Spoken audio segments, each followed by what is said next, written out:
Hack Chapter 3. Part 1. The Bend. Don't sleep. The Bend, don't sleep. Not 46628. That zip's got a heartbeat of its own. Fast, ragged, mean. Sirens never quit. Police scanners chirped through cracked windows. Streetlights buzzed like tired soldiers, trying but failing to hold back the dark. And even the quiet carried teeth, biting down hard when the noise finally dipped. That's where we grew up. The night of the food stamps.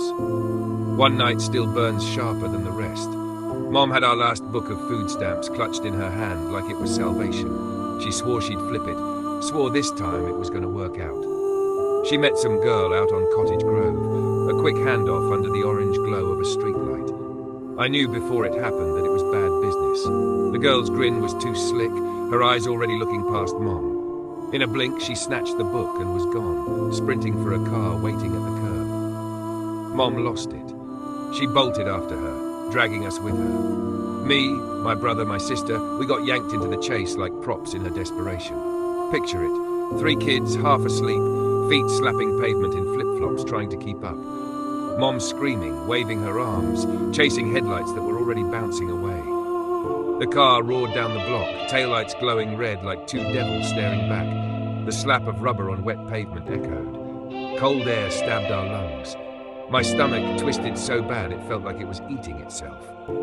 Hunger wasn't new, but hunger with no chance of relief, that hit different. We ended up in the middle of the road, Mom yelling into nothing. The car was gone. Her voice went up, raw and ragged, but the city swallowed it whole. To the Bend, it was just another sound, same as the dogs barking or the bottle breaking down the block. We stood there, wet, empty, silent. That's how the Bend leaves you, hollow and shivering under a buzzing lamp, waiting for something that ain't coming.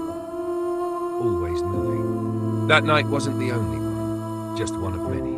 We didn't stay still, ever. We moved house to house like we was allergic to walls. Boxes weren't even real boxes most of the time. They were garbage bags tied sloppy, dragged from one broken porch to another. We'd touch down on Cleveland, then Elwood, then Johnson, then back across Portage, then bounce again before I could even remember which alley cut where. Every house smelled different, but none smelled safe. And the schools? Man, they were worse. Measles, Swanson, Madison, Lafayette, Eagleston. 5 in 2 years. Each one a fresh start that never started. I'd walk in, new kid stamped on my forehead, every eye following me like I was some exhibit. Teachers looked at me like I was a problem before I opened my mouth. Kids whispered, already knowing I wouldn't be around long enough to matter. By the time I learned where the bathrooms were, Mom had us packing again. Why bother? Friends don't fit in a trash bag. That kind of drift eats you alive. It sands you down until you're nothing but sharp edges ready to cut. The men. Then came the men. Always men. Faces blurred together, but the patterns stayed the same. They showed up, slid into Mom's room, door shut, smoke curling out the crack. They weren't there for us. We knew it. We were furniture to them, background noise. Some were loud, booming laughs that shook the walls. Some were quiet, barely saying a word. Some tried to act like they was friendly, tossing us a "what's up" before disappearing down the hallway. Didn't matter. None of them stayed. But they all left something behind. Beer bottles rolling under couches, cigarette burns scarring the carpet, the smell of cologne that faded into ash. They left Mom emptier every time, chasing ghosts with a lighter, a pipe, and promises that dissolved by morning. We learned to stay out the way. We'd sit in smoke-stained rooms, cartoons flickering low on the TV, our eyes locked on nothing while the walls closed in.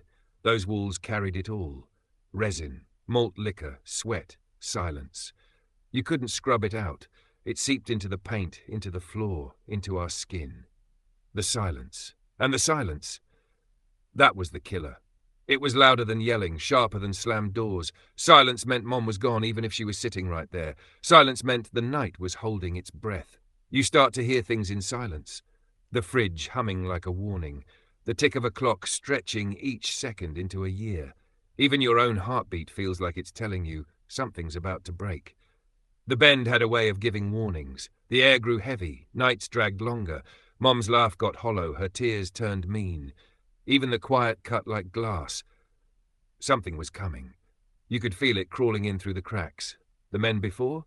They all disappeared. But the next one, The shadow already on its way. He wasn't leaving. He was a storm. And storms don't knock before they break your door down.